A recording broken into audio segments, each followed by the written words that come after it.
Couples who have moved in together, what surprised you most about living with a male, female?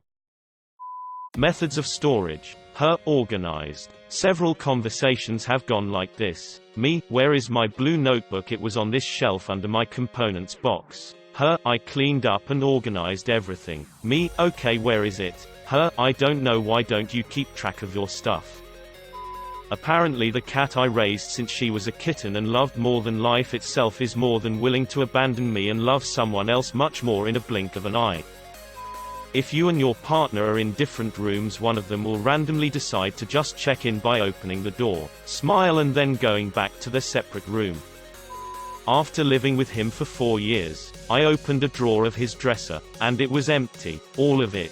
Apparently he thought it was my extra dresser. He doesn't use a dresser. Clothes get washed and put into a clean clothes hamper. He puts socks and underwear in his bedside table. Now I'm wondering what other furniture in our house is empty. Learning that there's a wrong way to fold towels apparently. He peed in the sink. That's all. My husband will take the dog for a wee out back before bed, and I'm pretty sure he pees off the edge of the deck in solidarity, or maybe just to remind the dog it's his house. How different our versions of clean are. How often I'd be helping her find her car keys. Eventually, I put up a hook that I was able to get her in the habit of using. Made me tear up a little at the time, but a couple weeks after we split I remember getting a text from her that said I miss being able to find my keys. I was told that we would start arguing and being miserable. It ended up feeling like a super awesome constant sleepover. Don't let people scare you into not moving in with a significant other if that is what you both want. That your partner may follow you around the house. Just because. The hair. Man, it gets everywhere. Seriously. I found her hair wrapped around my balls and had to untangle it. I was almost convinced she was putting it there when I was sleeping to mess with me. How much I actually talk to myself. I never had any roommates. Aside from one for like the first 2 weeks in college before I got moved to a single room. So I was used to just talking to myself out loud like nothing. After we moved in together and she kept asking, who are you talking to? And did you say something? I realized that I actually talk to myself quite a bit. I didn't realize that I'll just say things out loud that humor me or I find interesting. Like driving down the road and I see a funny license plate. I'll just say it out loud. So started laughing and asked why I was saying like one-word phrases randomly. I asked my brother about it and he was like, yeah, you've always done that. And very organized. I was living with my parents since I traveled for work and only made it home 1 or 2 weekends a month.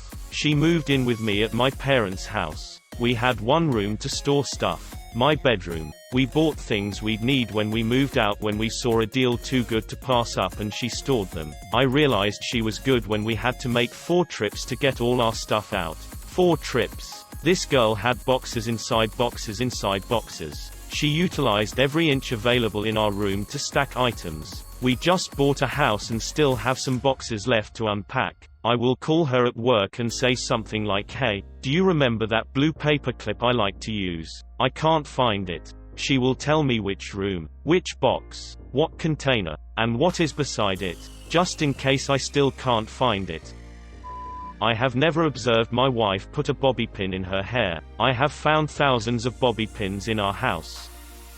My wife has really long beautiful hair. I was not prepared to find that all in my butt and crotch regions as often as I do. I could never be prepared to have one stuck in my ass and have to pull it out like some mangy dog. I've never felt more violated or unclean than when I felt those hairs basically floss my lower GI tract. Somehow I swallowed a few and passing them is a really disgusting feeling. She has told me that hasn't happened to her too, which makes it weirder. My ex-wife had really long hair and I was constantly pulling 3-foot-long strands out of my mouth. The worst was a maddening itch in my eye that I kept rubbing and rubbing until I realized I was pulling a hair out of my eye socket. Inch after inch I pulled out, feeling it tugging from under my eyeball. How the hell did it get in there? It's no mystery. The shit is just everywhere.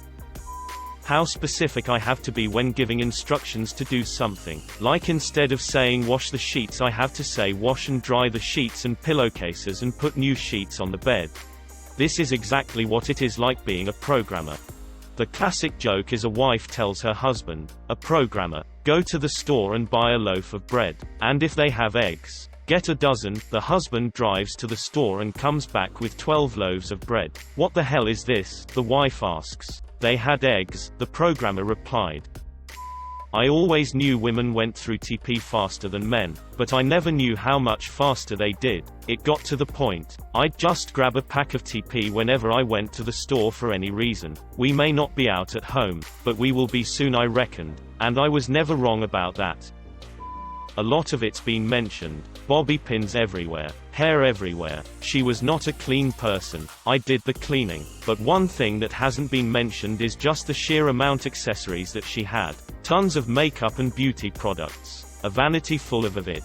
Plus more. Lots of clothes. Tons of clothes she didn't wear. I need to get bobby pins. I'm out. No, you're not. Go to literally any spot of the house and look down. The clothes thing bothers me more than anything, to be honest. The whole closet is her clothes. All but one drawer of the dresser is her clothes. Her favorite thing to wear, my shirts.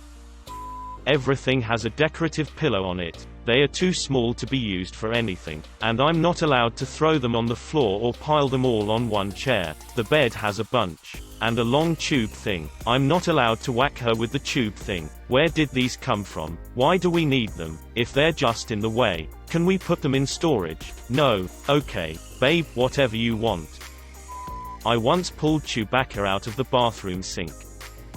Definitely the food. I'd eat ramen and canned foods all the time when I was living alone. Now I get spoiled with home-cooked food. The best part though is she's been teaching me to cook. I love our cooking school sessions after work.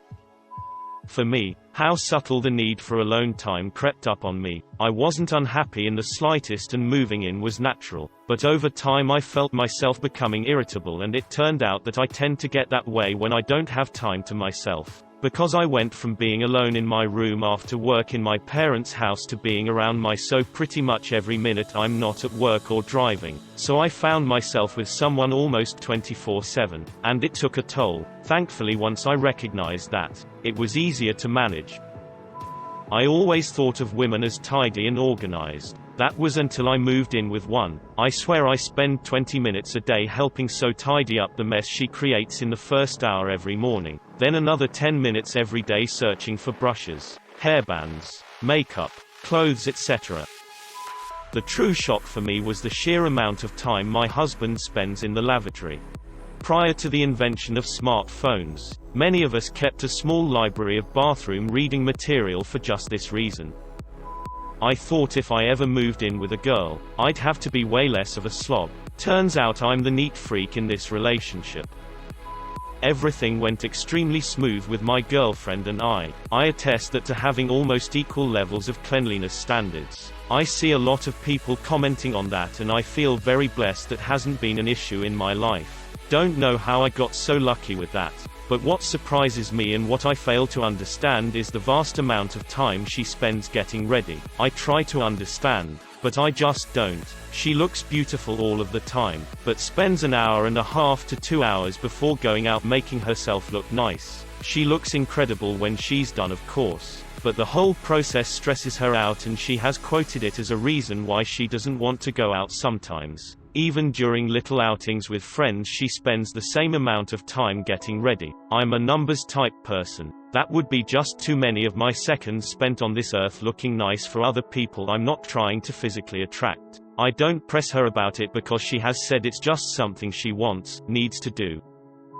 No matter how long you've been together, or have known each other, you truly don't know the person. I still love my husband dearly, but I wish he knew what the laundry hamper is.